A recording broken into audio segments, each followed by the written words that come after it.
Hey guys, it's Ted Bogert. Welcome back to the TED Show. I'm with my friend Joseph Griffin. This is Tax Deed Wolf. This is Wolf. This is Joe. I don't know what I'm saying here, but he is an awesome guy, and we're going to talk about tax deeds. We're going to talk about his journey. We're going to talk about retiring young, and even I'm young in this scenario. So I'm super excited to have him on. He's a great guy, a veteran. Thank you for your service.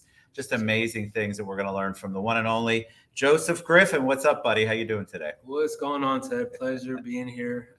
Loving the view. It's amazing. The view's amazing. That's why I like this room. Look at the light.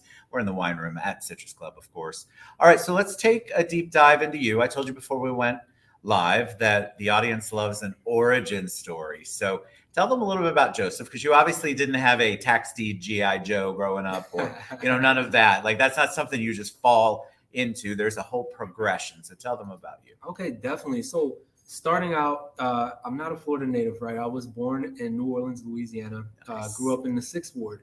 And really just as a kid, like so many kids these days, I didn't have a role model, right? I had examples of things that I didn't want to do, people that I didn't want to be like, and roads that I definitely didn't want to go down. So Hurricane Katrina, we all might be familiar with that. I was 15 years old when Hurricane Katrina came, then became a refugee, so they call it. I was going from state to state, finally ended up in Atlanta, Georgia, staying with an aunt, and went to high school there. Some recruiter came to my school one day. I was in the ROTC. He was talking about, paying for college and travel the world. And I was like, sign me up. They're good, those recruiters. 17 years old. My legal guardians at the time had to sign for me. I joined while I was in high school, actually. So when everybody else was graduating, I was shipping off to basic training. So went to basic training. They sent me to AIT as a medic, 68 whiskey. Went to medic school, and then they sent me to nursing school. I didn't even realize what I was doing, but I had scored high enough on my ASVAB and actually had the nursing job in my contract. Wow. So right when I finished medic school, went to nursing school, then deployed.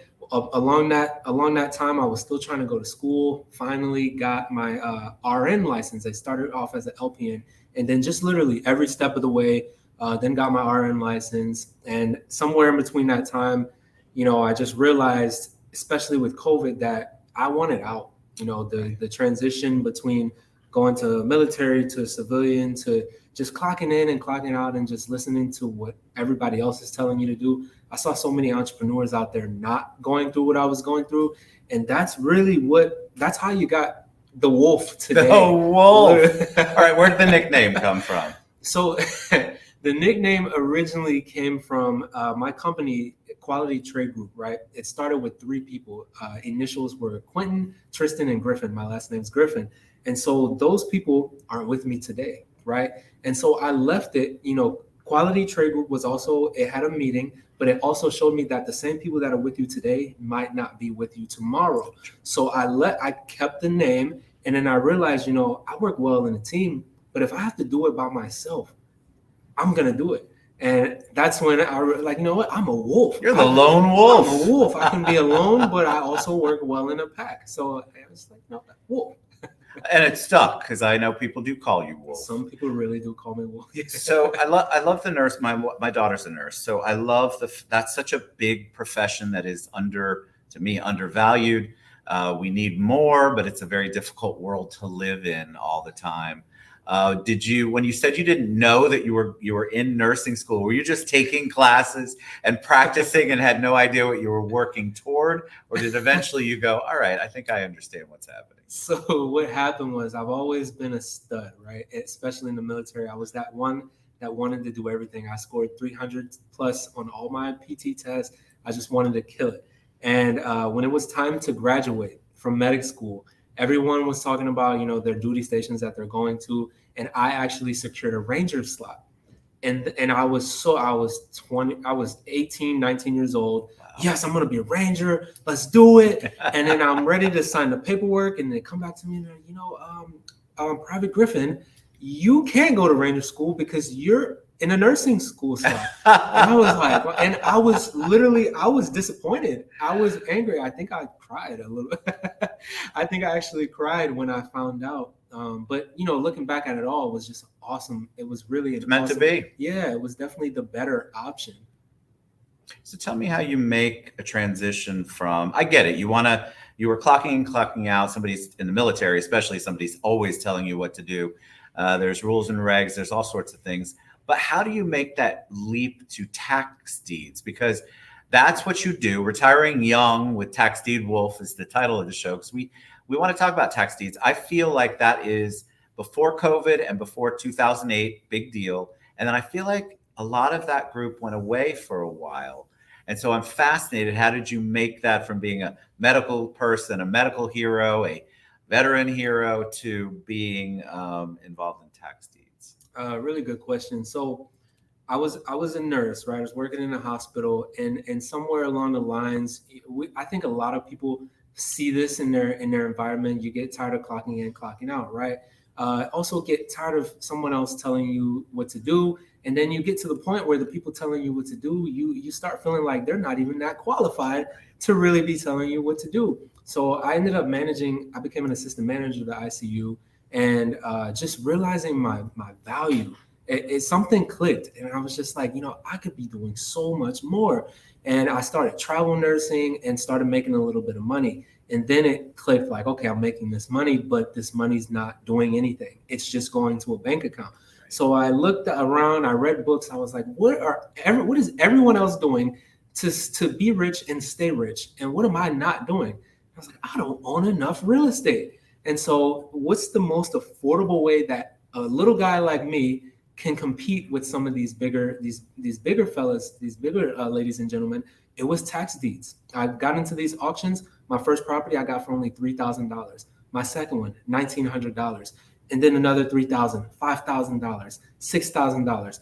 I started just, purchasing them left and right, and I was selling them to the bigger guys. So I would get one for $3,000 and sell it for $20,000. And I just kept doing that to enough to where I was making six figures just from tax deed investing alone. So let's talk about tax deed investing, because I think, like I said, I know some people before COVID, before the crash, the first crash anyway. I feel like there is a lot of misinformation out there about tax deeds. I think people think, okay, I'm going to bid on it, and then all of a sudden it's easy and now I'm a millionaire. But there's a lot of things that you have to know how to do. Back in the day, people used to buy things on the courthouse steps, is what we used to call it. And so I feel like there's a lot of misinformation out. People either tried to get into it, and then they realized that they were in over their heads. They didn't understand the secondary market. So take them through a little bit on how you learned how to become more of an expert at it, not just somebody who was playing in the field. Awesome. So the real key that I provide, which I wish I would have had, was mentorship. There weren't tax deed mentors until we kind of got into the game. So it was a whole lot of trial and error, okay? To be very transparent with you, I did not know what the heck I was doing at first. I was out there asking questions. As you mentioned, the courthouse, some states still do the courthouse thing, right? So the biggest misconception, though, is that people hear tax deeds and they automatically assume tax liens, or they automatically assume redemption deeds. So let me break it down really quick. Please do, because I'm learning with you all, just for the record. So I break tax sale into three categories, all right? And if we really want to be specific, there's actually four, all right? So you have tax liens. With a tax lien, let's say Ted here is now paying his property taxes. On year two, typically, let's say he owes $3,000, it's going to go to a tax lien auction. So if we're in the state of Florida, the lien is going to go, lienhub.com is the tax lien auction. Now with Florida, when you buy a tax lien, it doesn't mean that it's turning into a deed. If I win that lien, I literally have to force a public deed sale and bid in the auction with everyone else, even though I'm the lien holder, right? So it's just an investment. That's in the state of Florida, all right? Every state's different. Some states, liens literally turn into deeds on the third year. Every state is completely different, all right? So with the redemption deed state, those are states like Georgia, Texas. It's in the title, redemption deed. It's more understood that you're getting the deed, but there is still a redemption period that the owner has to pay you back with interest to keep their property. Okay. Now, the third option, tax deed investing, states like Florida. Florida is also a tax deed state and a tax lien state, right? In states like Florida, when you win in the tax deed auction, there's no redemption period. It's already over. You win the property, the county is literally mailing you the deed to your doorstep. Okay, I have got to. That sounds way too easy. So tell me what that. So I think people say, okay, so you said you got your first one at $3,000. So what does that look like? You get it, and then what happens? What if there is a mortgage on the property? What if how does that all work? And we did have a few questions before we went live about that. So because I was telling people that I was talking to the tax deed wolf. I think it's important because I think people go, oh, I bought it for $3,000. Look at this. Now I own this house. But it's a little more complicated than that, more complex. You really have to think through your process. Talk about that. Right. So with any real estate, it's never clear cut and dry, right? Things happen, but it's important to know. It's important, one, the mentor, right? But it's important. The mentor is important because of the experience that the mentor has. Most people, when they see an obstacle, they cry. They're stuck. They're oh my gosh, what am I gonna do? What am I gonna do? But an experienced person is gonna say, okay, this happened, so now we're gonna do this, right? That's the same with tax deed, just like it's the same across the board with any real estate. So my example, the property that I got for $3,000. First steps first, figure out what type of state you live in, right? Is it a deed state, a lien state, redemption deed state? Second, which entity conducts the sale? It's going to be your clerk of court typically. So find your county clerk of court website. A lot of people go wrong because they're searching for the state and Google's just sending them all types of different websites. You have to be specific, okay? You have to know exactly what you're looking for. If you can't find it, call the county clerk of court, figure out how their sale is conducted. You get the list, you go into the auction. Hopefully it's an online auction. Most counties in Florida has 67 counties, all right? Most of them are online. So I was in Puerto Rico getting property, right? So you get online, you get your property list. Now, this is the most important part, due diligence. You can't just buy up anything in these auctions. They're not all good properties. So we have an extensive due diligence criteria, a checklist for say, where we're checking to make sure, okay, does it have a road? What type of neighborhood is it? What's the school system like? Does it have liens on it, right? You mentioned mortgage. Typically, if a property has a mortgage, the bank owns it, right? Or the bank has the rights to it. So it's going to go to a foreclosure sale instead of a tax deed sale. With tax deed properties, these are properties where the owner owns it outright typically. There may be a second mortgage or some type of other lien on that property, but we're checking that before we even get the property. Now, to be completely honest with you, this is a game changer right here, is we get the properties before the auction because now we control the sale and we give ourselves a due diligence period where we know these properties are good to go before we actually conduct the sale. So I know that's a mouthful right there, and there's a whole lot of steps that goes into that, walking you through the purchase and sale, and then conducting the due diligence, which websites to use, what type of get a title search done. When you win a property in a tax deed auction, it clouds the title. The minute you win the property and make the payment, it clouds the title. Now we're talking about getting a clear title, which there's a few different processes, right? You can do a quiet title action, which is something you're going to do with an attorney. First step of a quiet title, I'm going to tell you right now, is they're going to reach out to the previous owner and see if they will sign a quit claim deed, right? Which is your second option anyway. You can get the previous owner to sign a quit claim deed over to get you that property. The other option is just go straight through a title company. If the auction's far enough out, you have enough time, like I mentioned earlier, to literally take control of that sale and conduct it like any other sale. So you mentioned the mentor part, and that's what I'm going to hang on right now. It's one thing, like, don't try this at home alone. You know how that works. So I think there are people who are interested and would like to get involved, but you talking about it might have gotten them excited, but they are still like, God, I need help with that. So do you mentor people? Do people come to you and work with you? Do you have people that you buy for? Explain that process with what you do, Mr. Wolf. Oh, definitely. So what we have is we have Tax Deed Wolf Academy, and you see the website scrolling right there below the screen. But Tax Deed Wolf Academy, what we do is we have an entire community of not just tax deed investors, but investors in general. What I saw a lot of people doing was teaching, okay, this is how you wholesale it. That's how you wholesale. That's it, right? Oh, this is how you do X, Y, Z. That's it. But myself as an individual, from someone who didn't have parents to teach this stuff to, I went to college and to be honest, they just kind of taught me how to work till I was 65 and retire. And I got into all this student loan debt, right? So what we teach is the entire aspect of being a real estate investor, proper business structure, how to protect your assets, which leads into strategic tax filing. And then we teach you about, the tax deed investing, but some people don't even have enough money, honestly, to do it. So we teach credit, business credit, how to use OPM, other people's money, right? To use this credit, go buy a property, $5,000, flip it for $20,000, pay that card off now, and then keep repeating this method. So it goes all the way to the Burr method, right? Where we have short-term rentals. I just left a short-term rental 5 minutes from here. We're actually getting it furnished because short-term rentals are making 3 times what long-term rentals are. So that short-term rentals alone is making enough money, more than I made as a nurse. My short-term rentals, two short-term rentals alone. Wow. We have more that we're getting up and running. New Orleans, Orlando, Deltona, will be all over the place pretty soon. But just to show you how simple it could all be, it starts with one. All right. It's not going to be easy. You're not going to do it overnight. But one property. It started with the one property I bought when I was 21 years old. After leaving Afghanistan 2014, the house cost $78,000, Ted. $78,000. And now the house is worth over $300K today. Wow. That's the thing. That's the power of real estate. So when people talk about it, I think one of the first things they think is, well, I don't have the money for a second mortgage or I'm renting. I can't even find a house myself.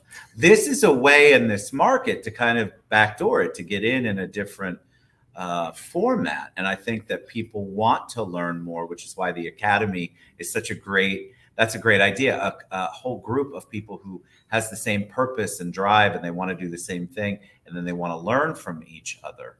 Now, can people hire you? I'm curious. Can people hire you to go, hey, guess what, Joseph, I want to get some properties. Can you handle that? And I pay you a fee. So they can't hire me at this point. To be very realistic, it's a lot to manage so many other people's money especially if I have my own to use. No offense to anyone, but what we did do is we created Wolfpack Capital, and what Wolfpack Capital is a fund, and we're paying our investors a certain percent of return. And we're buying not just tax deeds, we're actually purchasing multifamily real estate. So we have a 48 unit in Kentucky, 17 unit that we just got under contract in Daytona Beach. And our business plans are just, we're new school. So we have other creative ways. Short-term rental in an area that's prime for short-term rentals. Now our units aren't just making $1,000 a month on rent. We're bringing in $3,000 at least on each unit. So our business plans are just amazing. So our investors love that. Do you still practice any nursing? I do not. Why would you at this point? I mean, the issue is time. And I we had plans of starting IV hydration clinics and this and that. But whenever you're trading time for money, you're still just not going to be I feel like you won't be completely happy with yourself, because to be the person that you need to be, or at least from my belief, is you need to take care of yourself mentally, physically, and spiritually. When I was working, not 12 to 12 or 7 to 7, I didn't have time to do any of that. Right. By the time I got home, now my wife wants my attention. Now my daughters want my attention. What time do I have to focus on Joseph, right? What time do I have to work out? I'm already tired. And realistically, working in the ICU, I was stressed. I bet you were. So, we really just didn't have the time to focus on myself spiritually. Now, we meditate. We come talk to Ted. We come and hang out at Citrus Club in the middle of the day. And we're not trading time for money. Our assets are literally making money right now, sitting in this chair. And that, to me, that was a no-brainer. It's the beauty of what you do. And it's the beauty of real estate too. It's this long-term, you can really build wealth. Generational wealth is like that buzzword everybody talks about by getting into real estate. And this is something we've never talked about on the show before. So I love the fact that we're talking about tax deeds. And obviously it's more than that. So I'm going to ask you a question, but my last question will be in a minute, but tell them the best way for them to find you other than Tax Deed Academy, obviously.com, Tax Deed Wolf wolfacademy.com is scrolling across the bottom. What about on social? So social media, the best way to find me is TaxDeedWolf anything. So if you go to Instagram right now, put in TaxDeedWolf, you'll find me. If you Google TaxDeedWolf, I guarantee you'll find me. We're all over the place. The fact that you're listening to this video, you'll probably see an ad in the next 5 minutes when you're scrolling through your social media. They're listening, they're watching. All right. I ask a lot of guests on the show, and I always view veterans as a hero, and I really do mean that. When I say the word hero to you, though, who's the first person that comes to mind? Oh, man. To be completely honest with you, and this might seem a little cliche or whatever, but it's going to be God, because really I was always looking for a way out. I was always looking for the answer. And then one day I was just like, wow, I am the answer already. We were literally all blessed with the same capabilities. I have a mind just like the other millionaires have minds. Are they really that much smarter than me? Right? Are they really doing something that I can't do myself? And that's when it really clicked. I have everything that I need. And if I don't, there's another human being on this earth that has it for me. And I'm just going to ask that person and get them to mentor me. And that was the quickest way from point A to point B is really, I didn't have a tax deed mentor, but I have mentors in other departments, social media. I have mentors in other real estate, multifamily, because I wasn't just born knowing how to purchase apartment complex. I'll tell you that. But if I was going to take a plane, if I wanted to take a plane to the Cayman Islands, would I go get in a plane myself and just start it and just try to figure out how to fly it? No, but we have so many people that try to do this in real estate, try to do this with their businesses. Why? If you don't know how to successfully run a business, get with someone that does. It's the same with the GPS. Are you just going to get in your car and just try to drive somewhere with no GPS? Ask the GPS, because the GPS knows how to get there. Now, granted, will the GPS send you to the wrong spot sometimes? Yes, that's just life. It happens. So you get in your car, you start driving. Like, the key is to start. Figure out the rest later. You're not waiting for every single red light to turn green all at once. You drive, you stop, you switch lanes, you drop some passengers off on the way. It's literally just life. Words of wisdom from the wolf. All right, thank you, Joseph Griffin, for being on the show. You guys go to TaxDeedWolfAcademy.com. You can reach out to Joseph through me. We're going to tag him on all of our social platforms. Thank you so much for being on the show. What a joy. You need to come back, because I guarantee you there's going to be tons of questions that you guys have. And so we'll have to have Joseph back on. Thank you, my friend. Oh, thank you. We'll see you guys soon. Reach out to Joseph. Go to the website. You guys are looking for something to do. This is an opportunity for you. All right. Bye, everybody.